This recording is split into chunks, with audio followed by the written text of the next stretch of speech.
오늘 성경 말씀 마태복음 5장 1절부터 12절까지의 말씀 제가 한 절, 여러분들이 한 절 번갈아 가면서 읽도록 하겠습니다. 마태복음 5장 1절부터 12절까지의 말씀 제가 먼저 읽도록 하겠습니다. 예수께서 무리를 보시고 산에 올라가 앉으시니 제자들이 나아온지라. 심령이 가난한 자는 복이 있나니 천국이 그들의 것이며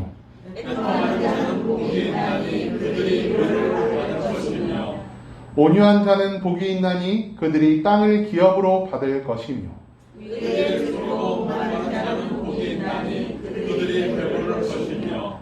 긍휼히 여기는 자는 복이 있나니 그들이 긍휼히 여김을 받을 것이며 마음이 청결한 자는 복이 있나니 그들이 하나님을 볼 수 있으며 화평하게 하는 자는 복이 있나니 그들이 하나님의 아들이라 일컬음을 받을 것이며 의리하여 회개를 받는 자는 복이 있나니 천국이 그들의 것이니라. 나로 말미암아 너희를 욕하고 박해하고 거짓으로 너희를 거슬러 모든 악한 말을 할 때에는 너희에게 복이 있나니 기뻐하고 즐거워하라. 하늘에서 너희의 상이 큼이라. 너희 전에 있던 선지자들도 이같이 박해하였느니라. 아멘. 네, 오늘은 우리 참된 기쁨이라는 제목을 가지고 말씀을 함께 나누도록 하겠습니다. 여러분, 참된 기쁨, 이 뒤에 뭐가 써있죠? 상이 있으면 뭐가 있을까요? 하도 있고 중도 있을 수 있겠죠? 오늘은 우리에게 너무나 어쩌보면 익숙한 산상수훈이라고도 하고 팔복이라고도 하는 이 마태복음의 팔복에 관한 말씀을 함께 나눠보고자 합니다. 어느 날 어떤 사람이 예수님을 하나도 모르고 성경도 하나도 모르고 말씀도 하나도 모르던 어떤 건실한 청년이 나도 모르게 왠지 마음이 끌려서 그날 교회에 들어갔다고 합니다. 교회에 딱 들어갔는데 그날 말씀이 하필 또 오늘 우리가 본 말씀과 똑같은 마태복음 5장 1절에서 12절까지의 말씀이었다고 합니다. 청년은 하나님을 모르고 성경을 모르고 교회가 뭔지 잘 몰랐기 때문에 어떤 말씀을 하나 잘 들어보니까 목사님이 갑자기 강단에 딱 올라가자마자 이렇게 선포했다고 합니다. 심령이 가난한 자는 복이 있나니 천국이 그들의 것이며, 이렇게 외쳤는데 목사님이 그날따라 발음이 살짝 안 좋으셨던 것 같습니다. 성도들은 이 말씀을 이미 알고 있었기 때문에 목사님 발음이 안 좋아도 심령이 가난한 자는 복이 있나니 역시 천국이 나의 것이구나 이렇게 느꼈겠지만, 이 성경을 모르고 하나님을 모르는 사람은 목사님 발음이 약간 안 좋아서 이걸 이렇게 들었다고 합니다. 심령이 가난한 자는 복이 있나니 천국이 그들의 것이며. 이 얘기를 듣고 그 청년이 마음에 뭔가 움직이는 게 있었던 것 같습니다. 갑자기 바깥으로 뛰어나가서 자기가 가진 것을 모두 다 포기하고 회사도 그만두고 10년 동안을 말씀에 따라, 자기가 들은 그 말씀에 따라서 10년 동안을 가난하게 살았다고 합니다. 이 이야기를 통해서 제가 배운 게 하나 있습니다. 발음을 똑바로 해야겠구나. 내 발음에 따라서 성도 한 사람의 운명이 결정될 수 있으니까 발음을 정말 또박또박 해야겠다, 이거를 느꼈고, 잘못 들으면은 이게 굉장히 큰일 나는 말씀이구나, 이것도 한번 생각해 볼 수 있게 되었습니다. 10년 동안을 가난하게 살았던 이 청년은 과연 천국을 자신의 것으로 할 수 있었을까요? 그 이야기는 이제 오늘 설교 제일 마지막에 다시 한번 이야기를 나눴으면 좋겠습니다. 오늘 말씀은 아까도 말씀드린 것처럼 팔복에 관한 말씀입니다. 이 팔복에 관한 말씀을 전하기 전에 예수님께서는 세례 요한에 의해서 물로 세례를 받으시고 광야로 나가 40일 동안 금식하신 후에 사탄에 의해서 3번의 시험을 경험하시고 그 시험을 모두 이겨내십니다. 그리고 나서 예수님은 본격적인 사역을 시작하시는데 그 사역이 무엇이냐? 마태복음 4장 후반부에 보면은 예수님께서는 가르치고 고치시며 복음을 전파하셨다라고 성경은 말하고 있습니다. 이렇게 예수님의 말씀에 권능이 있고 예수님의 가르침이 꿀송이보다 달았고 예수님께서 수많은 기적을 일으키시는 것을 보고 수많은 사람들이 예수님께로 몰려들었습니다. 갈릴리, 데가볼리, 유대, 요단강 건너편에서까지 수많은 사람들이 예수님께로 몰려들었다고 합니다. 그래서 예수님은 그 자신에게로 몰려든 수많은 사람들을 향해서 오늘 말씀인 산상수훈, 산 위에 올라가셔서 그들에게 도움이 될 만한 팔복의 말씀을 전하십니다.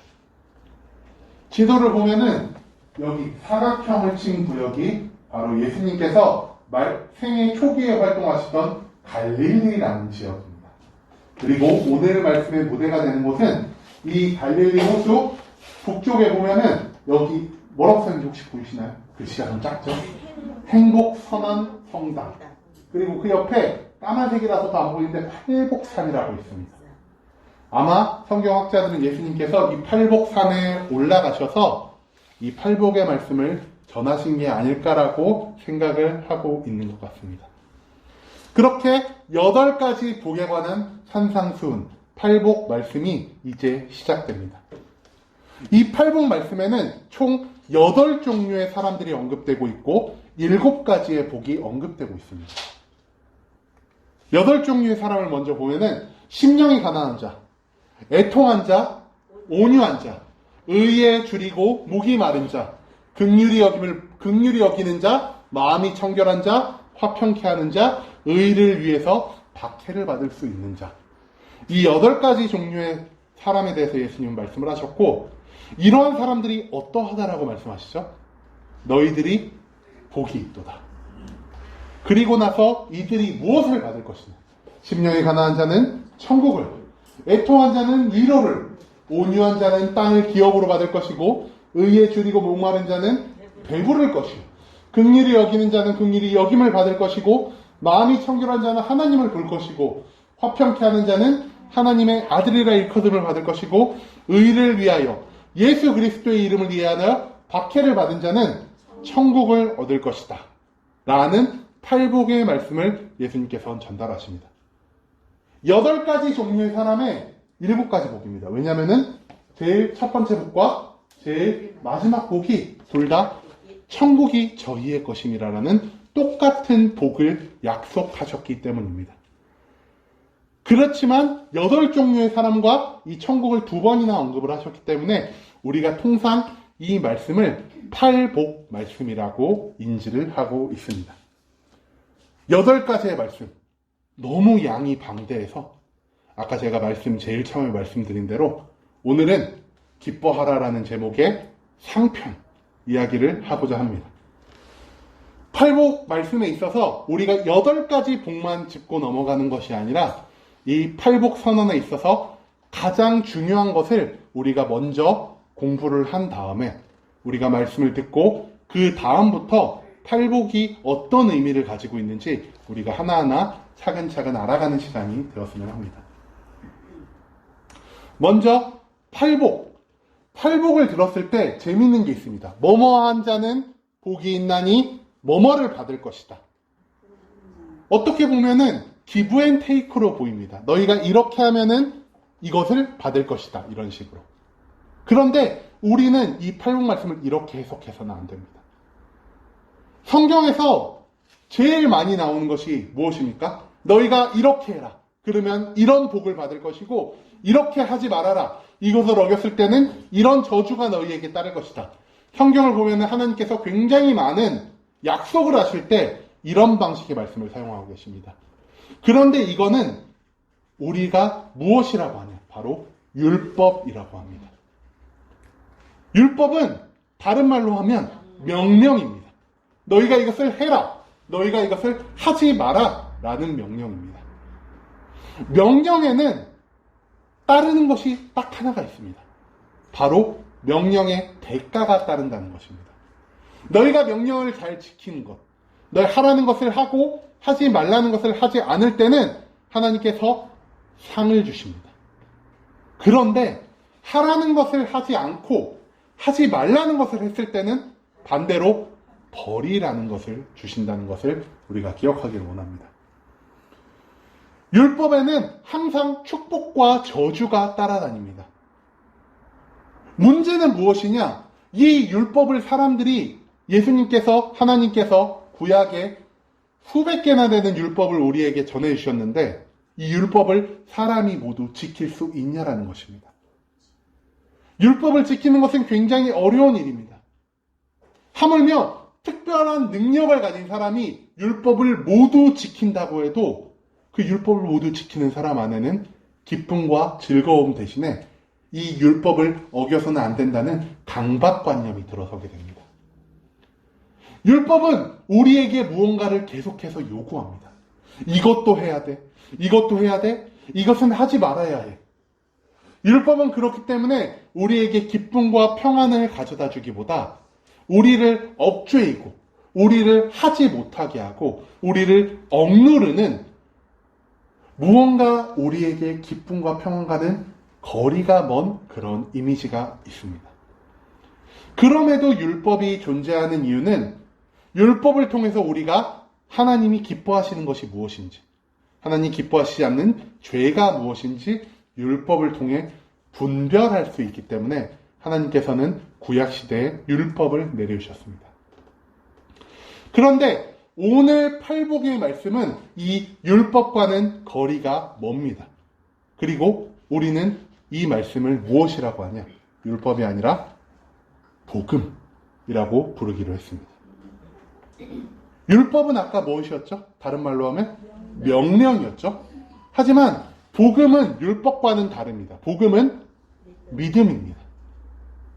예수님께서 자기가 이미 모든 것을 이루어 놓으셨기 때문에 우리는 예수님이 한 것을 믿고 따라가기만 하면 되는 믿음을 요구하는 것이 바로 복음입니다. 믿고 따르는 자들에게는 기쁨과 평안이 가득 넘치게 됩니다. 그래서 오늘 팔복 말씀을 보면은 여러분 단 한 개도 저주의 말씀을 찾아볼 수 없습니다. 우리가 잠깐 팔복 말씀을 다시 한번 확인을 해볼까요? 여기에 나쁜 말이 우리가 찾아볼 수 있을까요? 앞쪽에 보면은 나쁜 말이 종종 있긴 합니다. 부정적인 뉘앙스를 가지고 다른 예를 들어 심령이 가난한 자, 부정적인 느낌이죠. 그리고 의를 위하여 박해를 받는 자, 내가 박해를 받는데 어떻게 좋은 내용일 수 있겠습니까? 그리고 애통한 자, 이것 또한 좋지 않은 뉘앙스를 풍기고 있습니다. 하지만 이 모든 것들의 대가 중에서 좋지 않은 것, 저주, 이런 것을 우리가 단 한 개도 찾아볼 수 없음을 생각하셔야 됩니다. 예수님께서 팔복 선언을 통해서 우리에게 원하시는 것은 너희가 이것을 지키지 않으면 저주를 내릴 것이다. 너희가 이것을 지키면 상을 줄 것이다가 아니라 너희가 내가 한 말을 믿고 따르면은 너희에게 상과 저주, 축복과 저주 대신에 기쁨과 평안이 넘치는 삶을 살게 될 것이다 라는 말씀을 우리에게 하고 계십니다. 팔복은 율법이 아닙니다. 지키지 않고 이것이 우리에게 족쇄가 되어서 매일매일 우리를 괴롭게 하는 것이 아니라 이 팔복의 말씀을 통해서 우리가 어떻게 진정한 기쁨과 평안을 누리는지에 대해 예수님이 우리에게 전해주고 있다는 사실을 우리가 기억하기를 원합니다. 그렇기 때문에 팔복의 말씀에는 8번이나 등장하는 말이 있습니다. 무엇일까요? 바로 복이 있도다. 뭐뭐한 자들아 너희가 복이 있도다. 너희가 뭐뭇을 가질 것이다. 이런 복이 있다라는 말이 8번이나 반복이 됩니다. 이 복이 있도다라는 말은 헬라어로 마카리오스라는 단어를 가지고 있습니다. 여러분 혹시 마카레나라는 노래 아시나요? 마카레나 노래를 들으면 어떠나요? 어깨가 막 들썩들썩하고 옛날에는 막 춤도 있었죠? 막 헤이 마카레나 하면서 그 노래를 들으면은 기쁨과 즐거움이 가득합니다. 그게 마카레나라는 이름이 이 헬라어 마카리오스, 복되도다, 기쁘도다, 즐겁도다라는 뜻을 가지고 있기 때문입니다. 복되도다라는 말은 다른 말로 변경하면은 기뻐하라, 즐거워하라 라는 뜻을 가지고 있습니다. 이 팔복의 말씀에서 8번이나 반복된 뭐뭐한 자여 너희가 복되도다라는 말은 반대로 말을 하면은 뭐뭐한 자들이여 너희는 기뻐할지어다 라는 말로 변화시킬 수 있습니다.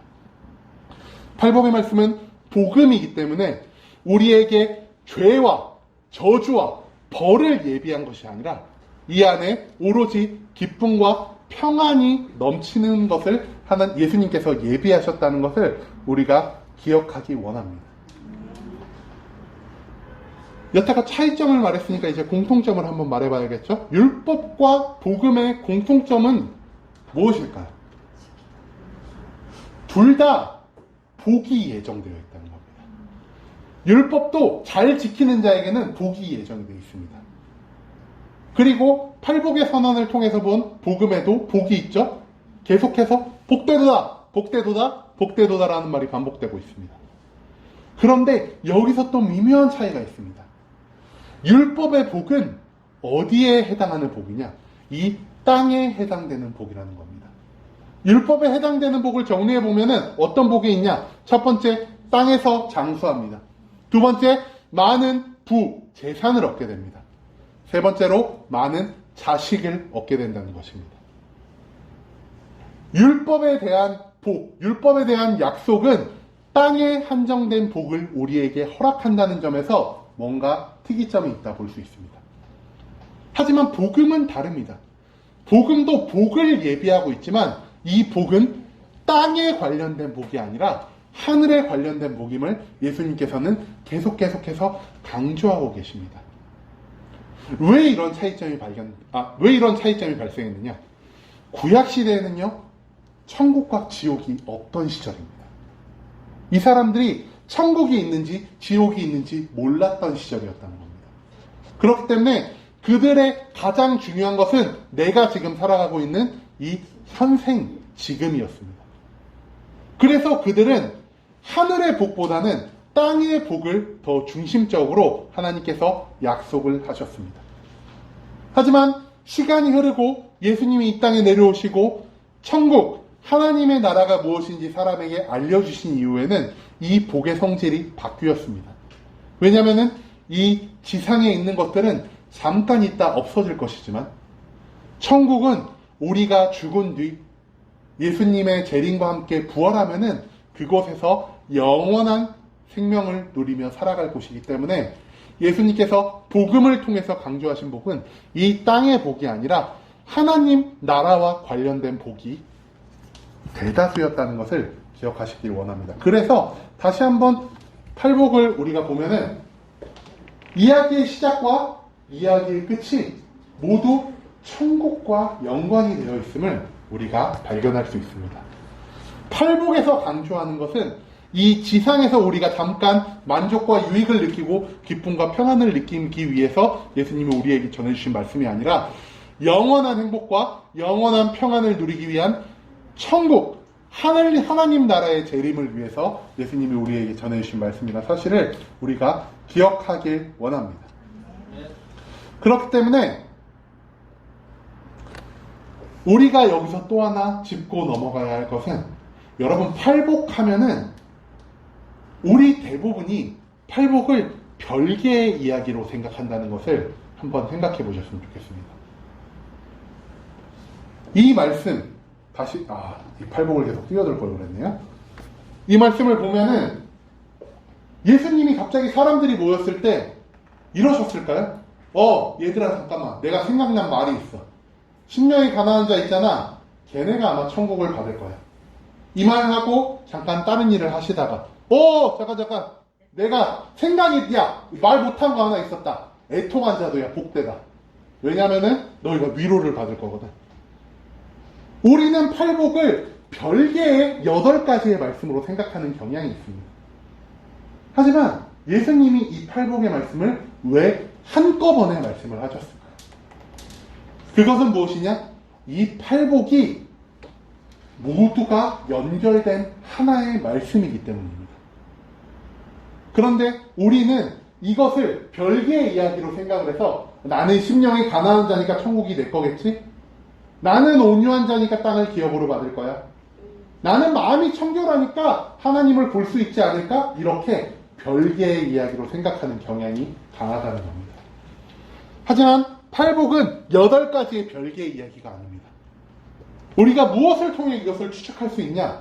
심령이 가난한 자는 저희가 천국을 받을 것이며, 그리고 의를 위해 박해를 받는 자는 천국을 저희가 받을 것임이라는 이 말씀을 통하여 이 말씀이 천국으로 시작해 천국으로 끝나는 8가지의 말씀을 통해 우리가 하나님 나라를 지향해 갈 수 있는, 하나님 나라를 보고 그곳을 향할 수 있는 말씀을 예수님께서 우리에게 전해주셨다.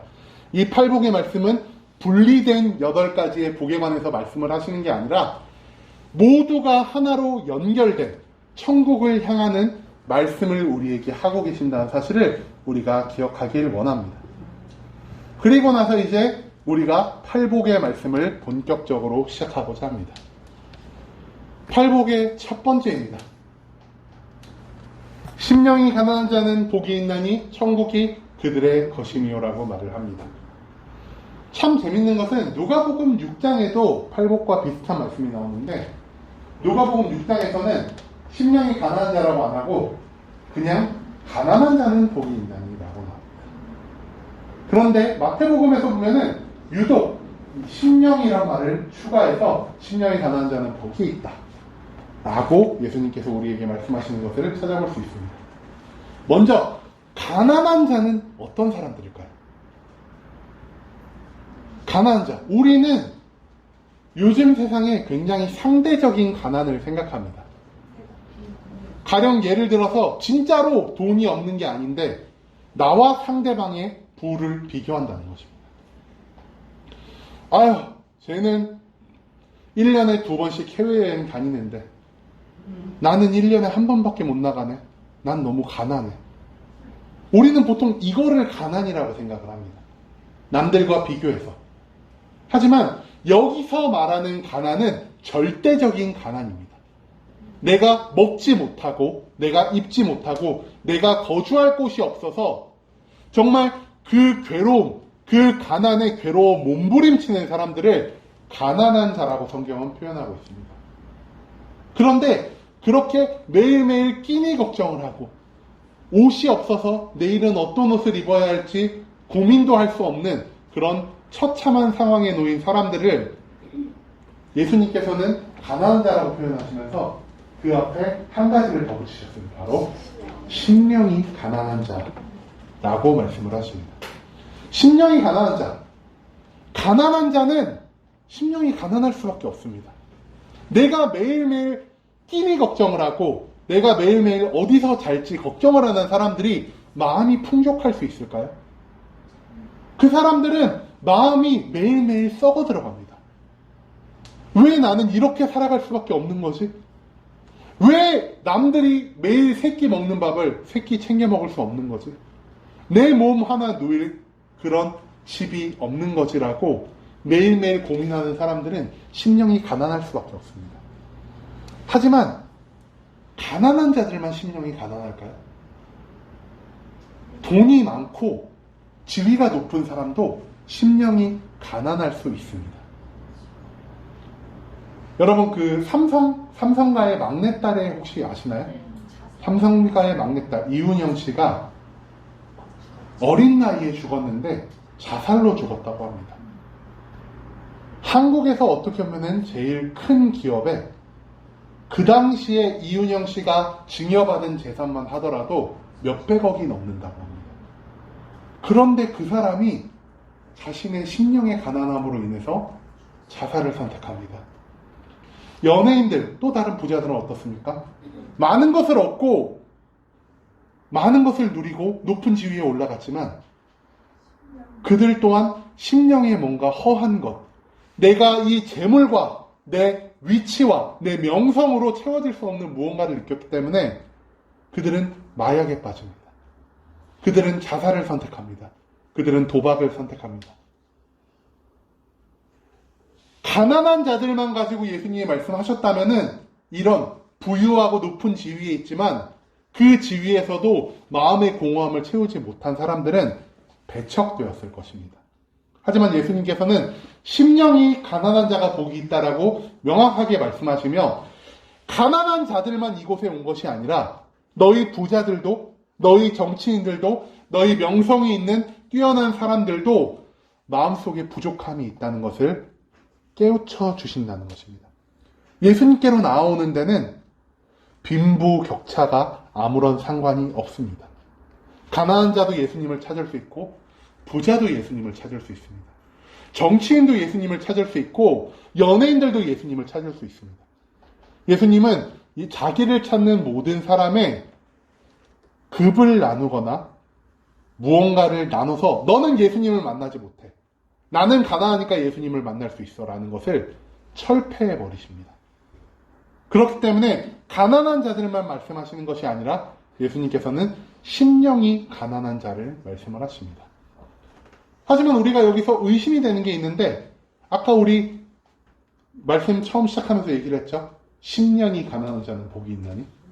가난하게만 살면은 천국이 우리의 것이 될 수 있을까요?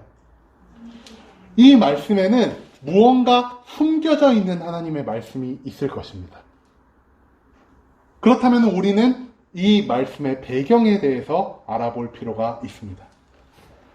아까 말씀드렸듯이 예수님께서는 40일 금식 기도와 사탄의 3번의 시험을 이겨내신 후에 가르치고 고치시며 복음을 전파하는 사역을 시작하십니다. 그렇기 때문에 예수님의 소식을 듣고 수많은 사람들이 예수님을 한 번이라도 보기 위해, 예수님의 말씀을 한 번이라도 듣기 위해 이 팔복산이라는 곳으로 우르르 몰려들었다고 합니다. 예수님께 모인 자들에게는 공통점이 하나가 있었습니다. 바로 그들은 무언가 부족한 것이 하나씩 있는 자들이었습니다. 어떤 사람은 병에 걸려서 육신의 자유가 없는 사람들이 있었습니다. 어떤 사람들은 아까 말씀드렸듯 내가 모든 것을 얻고 모든 것을 잃었지만 마음의 공허함이 있어서 예수님을 찾은 자들도 있었을 것입니다. 어떤 자들은 내가 한 끼 먹을 것이 없는데 예수님께로 가면 예수님이 이 한 끼 식사 정도는 해결해 주지 않으실까라는 이런 사소한 것들을 가지고, 사소한 희망을 가지고 예수님을 찾은 자들도 있을 것입니다. 이들의 공통점은 무언가 모자란 사람들, 부족한 것이 있는 사람들이었던 겁니다. 그리고 그들은 모두 세상 속에서 이 부족함을 해결하려는 노력을 하기보다 예수님 앞에 나와 예수님, 당신이시라면 나의 문제를, 나의 부족함을, 나의 모자람을 해결해 줄 수 있을 거예요 라는 예수님을 믿고 예수님을 인정하고 예수님을 의시하는 마음을 갖고 예수님 앞에 나온 사람들에게 가장 먼저 선포된 말씀이 바로 심령이 가난한 너희들이여 즐거워하라, 기뻐하라, 천국이 너희들의 것입니다 라고 예수님께서 가장 첫 번째로 이 말씀을 선포했다라는 것입니다. 이 세상 속에는 정말 많은 문제가 있습니다. 정말 사소한 문제. 어떻게 보면은 어린 아이들의 문제는 굉장히 사소해 보이죠. 용돈이 1,000원밖에 안 되는데 2,000원이 받고 싶다. 우리가 느끼기에 얼마나 사소한 문제입니까? 하지만 그들에게 있어서 그 문제는 너무나 큰 문제일 것입니다. 취직을 하지 못한 사람들은 어떻습니까? 남들은 다 취직하지 못하는데, 취직하는데 나만 취직하지 못할 때, 이미 취직을 한 사람의 입장에서는 그게 그렇게 대수롭지 않은 것으로 느낄 수 있겠지만 취직을 하지 못한 사람들에게는 그것이 엄청나게 큰 문제로 다가올 것입니다. 이 문제를 가진 사람들의 공통점은 내가 아무리 세상 속에서 발버둥 치고 그것을 얻으려고 노력해도 그것이 쉽사리 내 손에 들어오지 못한다는 공통점이 있습니다. 그렇기 때문에 그들은 세상에서 도전하다 계속해서 실패하고 마지막으로 지푸라기라도 잡는 심정으로 예수님을 찾아오게 됩니다. 예수님에 대한 절대적인 믿음이나 하나님을 믿는 신앙이 없는 사람도 분명 이 중에 있었을 수 있을 것입니다. 그들이 원하는 것은 단지 내가 가지고 있는 문제의 해결이었기 때문입니다. 그럼에도 불구하고 예수님은 그 사람들에게 이 첫 번째 말씀, 심령이 가난한 너희들이여 기뻐하라. 너희들이 천국을 이미 가졌습니다라는 말씀을 선포하십니다.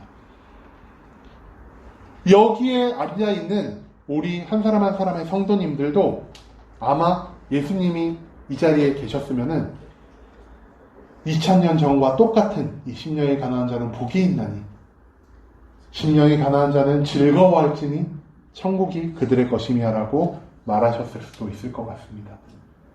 이 자리에 예수님에 대한 절대적인 확신과 예수님에 대한 절대적인 믿음이 있는 사람이 있겠지만 그렇지 않고 당장 나의 문제를 해결하기 위해 지푸라기라도 잡는 심정으로 이 자리에 오신 분들, 아니면은 내가 신앙도 있고 예수님도 알고 있지만 그럼에도 불구하고 내 삶의 문제가 해결되지 않아서 지금 이 자리에 나와서 함께 예배를 드리고 예수님을 붙잡고 예수님 이것을 해결해 주세요라는 안타까운 마음, 심령이 가난한 마음을 가진 자들이 여기에 분명히 존재할 것입니다. 그런 사람들에게 가장 먼저 선포된 말씀이 바로 심령이 가난한 자는 복이 있나니 천국이 그들의 것이며라는 말씀입니다. 그래서 이 말씀을 어떻게 하면은 예수님이 이 말씀 속에 담아놓은 뜻을 우리가 온전히 알 수 있을까라고 생각을 해보다가 이 말씀을 새롭게 한번 적어봤습니다. 가난한 자, 부자 모두 가리지 않고 이 세상의 어려움에 힘들어 지쳐 예수 그리스도 안에서 해결책을 얻으려는 모든 사람들아, 너희는 기뻐하라. 너희가 예수님을 믿고 인정함으로 너희가 하나님 앞에 설 자격, 즉 천국을 가질 자격을 너희가 얻었도다. 예수님은 오늘 우리에게 이렇게 말씀하고 계십니다. 예수님은 가난한 자, 부자, 어떤 사람의 어떤 차별도 하지 않으십니다. 남녀노소, 빈부격차 그런 거 아무런 상관없이 이 세상 속에서 단지 어려움을 느끼고 그것을 스스로 해결하기보다 예수님을 의지하려는 그 사람들의 조그만 겨자씨 하나만한 그 믿음을 예수님께서는 기뻐 받으셨다는 겁니다. 그래서 예수님은 말씀하십니다. 이 세상에 힘들고 지친 자들아, 어떻게 나를 찾아올 생각을 다 했니? 너무나 너희가 기특하다. 너희의 모습이 하나님 보시기에 너무나 아름답다. 그러므로 너희는 기뻐하라. 너희가 나를 의지함으로 천국을 이미 받았습니다. 너희가 하나님 앞에 설 온전한 자격을 가졌습니다라고 말씀하십니다. 예수님의 이 팔복의 첫 번째 선언은 단순히 심령이 가난한 자들아 복이 있도다가 아니라 이 세상의 모든 어려운 문제로 예수님을 찾아온 지금 이 시간 우리와 같은 사람들에게 예수님이 가장 먼저 하시는 위로의 말씀이었다는 사실을 우리가 기억하길 원합니다. 그래도 오늘 한 팔복의 세 번째까지는 할 수 있지 않을까라고 생각을 했는데 첫 번째 말씀을 했는데 벌써 시간이 얼추 끝날 시간이 되어서 저희가 두 번째 말씀부터는 아마 다음 주에 두 번째부터 8번째건 4번째건 계속해서 해야 될 것 같습니다. 예화. 저희 처음 시작할 때 그 얘기했죠? 10년이 가난한 자. 그 10년을 가난하게 살았던 청년은 결국 어떻게 되었을까요? 10년을 가난하게 산 다음에 이 청년이 화가 엄청 나가지고 목사를 찾아갔습니다. 목사님, 제가 당신의 말씀을 듣고 10년을 가난하게 살았는데 어떻게 내가 천국에 가지도 않고 나에게 남은 것이 아무것도 없습니다. 어떻게 목사가 잘못된 정보를 이렇게 전할 수 있습니까? 하면서 목사 앞에서 막 화를 냈다고 합니다. 목사님은 너무 황당했지만 성경을 펴서 보여주면서 형제님, 10년이 아니라 심령이 가난한 자여야 합니다. 라고 고쳐줬다고 합니다. 그 말을 들었을 때 청년이 얼마나 허탈했을까요? 아, 내가 10년을 허비했구나. 내가 10년을 땅바닥에 쏟아 버렸구나. 라는 이 생각을 하지 않았을까요? 그런데 그 이후에 목사님께서 청년의 어깨에 손을 탁 올리시면서 이렇게 말씀하셨다고 합니다. 10년을 허비하심으로 인해서 이제 당신은 10년이 아니라 심령이 가난한 자가 되었습니다. 그리고 당신의 심령의 가난함을 해결할 자는 이 말씀에서도 보셨듯이 예수 그리스도밖에 없습니다. 형제님, 이제 단순히 가난한 자에서 끝나는 것이 아니라 당신의 심령의 가난함으로 예수님을 의지하는 삶을 살아보지 않겠습니까? 이 말을 목사님께서는 그 청년에게 전했다고 합니다. 그리고 그 청년은 목사님의 권유에 따라서 신앙생활을 시작하게 되었고, 그 심령의 가난함, 내가 10년을 버렸다는 마음속의 큰 구멍을 예수님을 온전히 의지함으로써 모두 채울 수 있게 되었다는 이런 예화의 말씀을 제가 찾아볼 수 있게 되었습니다. 여러분, 가난함은 아무것도 해결해 주지 않습니다. 우리가 10년을 가난하게 산다고 해서 천국에 내가 갈 수 있을까요?